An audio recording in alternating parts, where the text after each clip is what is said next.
Chapel, a small private chapel that was connected to a palace that was owned by the Scrovegni family. And it was the Scrovegni family who commissioned Giotto to decorate this chapel with frescoes. It's called the Arena Chapel because it's next to an ancient Roman arena. When you're inside it as we are now, I have to say that it's taller than I expected, and that feeling of being enclosed by images that happens when you're in a space entirely covered with fresco. There are lots of narrative scenes, but even in between those scenes are tromoloi faux marble panels, and we get the sense that there is inlaid stone, but in fact this is all painting. And that extends even onto the ceiling, where we have a star-studded blue sky with images of Christ and Mary and other saints and figures. The Arena Chapel is organized in a very strict way. 3 registers begin at the top and move downward. I think of it as a spiral. That is, it tells a continuous story. It begins with Christ's grandparents. It goes into the birth of Mary, her marriage, and then when we get down to the second register, we get to Christ's life or ministry. And then the bottom register is the Passion. These are the events at the end of Christ's life and immediately after his death.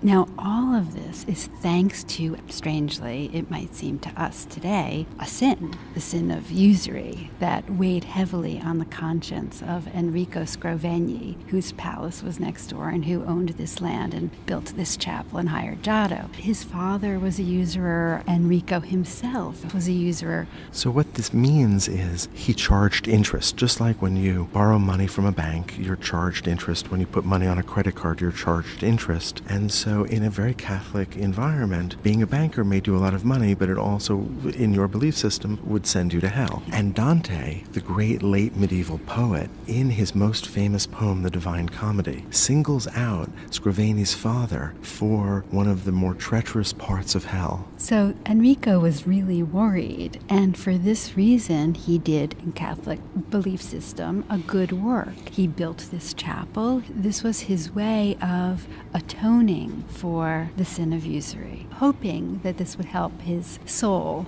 to go to heaven. And we see Enrico himself here in this chapel on the wall over the entrance where Giotto painted the Last Judgment.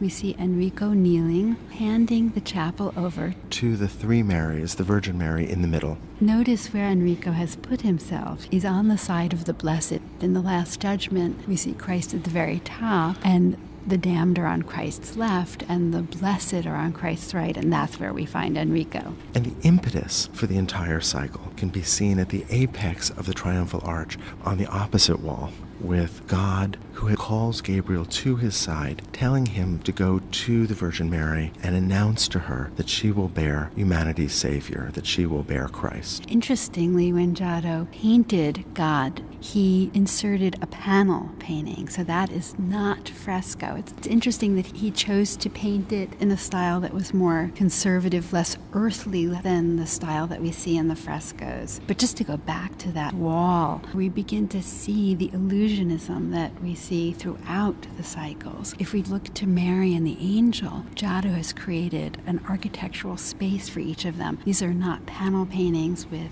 gold backgrounds that suggest a divine space. These are earthly settings for Mary and the angel. 2 scenes below the Annunciation are these wonderful empty architectural spaces, these rooms that have oil lanterns that hang from their ceilings. And there is such a delicate sense of space, of light and shadow. It is this bravura example of naturalism, and it shows Giotto's interest in the world, the present, the physical space that humanity occupies.